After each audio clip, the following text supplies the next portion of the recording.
It was supposed to be a routine day for Officer James Carter. Patrol the streets, ensure peace, and handle minor incidents. But what started as a normal shift quickly spiraled into an event that would haunt him for the rest of his career. James was a seasoned police officer. He prided himself on his ability to assess situations quickly and make decisions under pressure. His reputation in the department was solid, and he rarely made mistakes, until that day. It was mid-afternoon when the call came in.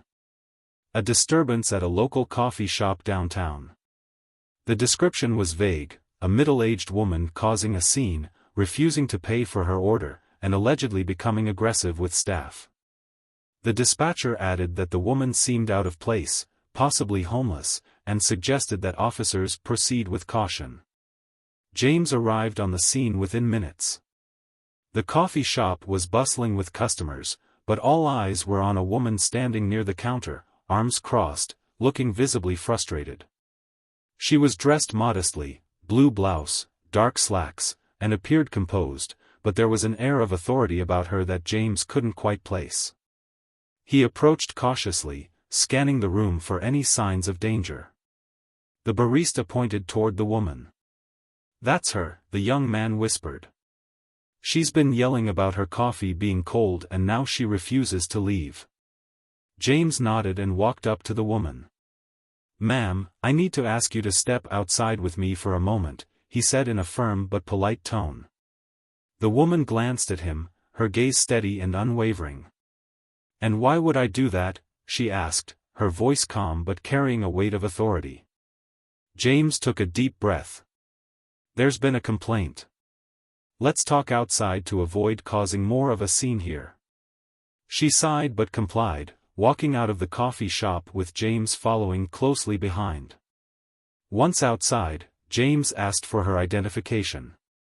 "I'm not sure you fully understand what you're doing, officer," she said, handing over her ID. James glanced at the ID card, and his stomach dropped. The name on the card read, Elizabeth Monroe, Chief Federal Prosecutor. But his brain hadn't caught up with his instincts yet. Instead of processing the name, he focused on procedure. "Ma'am, we've had reports of disorderly conduct. You'll need to come with me to the station to clear this up." Elizabeth raised an eyebrow. "You're making a mistake, officer. A very big one." James, still oblivious to the gravity of his actions, gently but firmly placed her in handcuffs. "We can sort everything out at the station." As he escorted her to his patrol car, Elizabeth remained calm. She didn't struggle, didn't raise her voice. But there was a quiet confidence about her that began to make James uneasy. He couldn't shake the feeling that something was off. At the station, James processed Elizabeth like any other detainee. It wasn't until he sat down at his desk to enter her information into the system that the reality of the situation hit him like a ton of bricks. Elizabeth Monroe wasn't just a prosecutor, she was the Chief Federal Prosecutor for the entire state. James's heart pounded in his chest. His hands trembled as he typed her name into the system. The screen lit up with her profile, confirming her high-ranking position. Suddenly, everything clicked: the calm demeanor, the air of authority, the warning she had given him. Panic set in. "What have I done?" he muttered under his breath. He rushed back to the holding area, where Elizabeth sat patiently, hands folded in her lap. She looked up as he entered, her expression unreadable. "Ma'am, I apologize. There's been a misunderstanding," James stammered. Elizabeth tilted her head slightly. "A misunderstanding? Is that what you're calling this?" James swallowed hard. "I didn't realize who you were. I followed protocol based on the information I received." Elizabeth leaned back in her chair. "Do you know how often things like this happen? People in positions of authority thinking they can judge someone by their appearance? You saw a woman in a coffee shop, assumed she didn't belong, and decided to act without fully assessing the situation." James felt a wave of shame wash over him. She was right. He had acted on assumptions. "I'm truly sorry, ma'am," he said softly. "I'll do whatever it takes to make this right." Elizabeth stood up, her gaze piercing. "This isn't about me, Officer Carter. It's about the people you serve.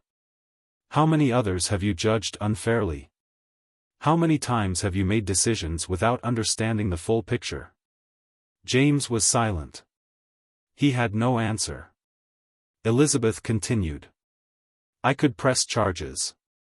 I could take this to the media and ruin your career. But that's not what I'm here for. I'm here to make sure people like you learn from their mistakes." James nodded, feeling a mix of relief and guilt. "I will learn. I promise." Elizabeth sighed. "Good. Because next time, you might not be so lucky. Next time, it might be someone who doesn't have the power to defend themselves." James escorted her out of the station, feeling the weight of her words. As she walked away, he knew this experience would stay with him forever. Back at his desk, James reflected on the day's events. He thought about his actions, his assumptions, and the impact they could have on someone's life. The lesson was clear: never judge a book by its cover. In his line of work, it was a lesson that could save careers and lives. As he closed his computer for the day, James made a vow to himself. He would be more mindful, more understanding, and more thorough in his duties. No more snap judgments. No more assumptions. Because one mistake can change everything. And that day, James Carter learned that lesson the hard way. Do you know someone who might benefit from hearing stories like this? If so, don't forget to subscribe to our channel for more thought-provoking stories. Hit that like button and leave a comment below to share your thoughts.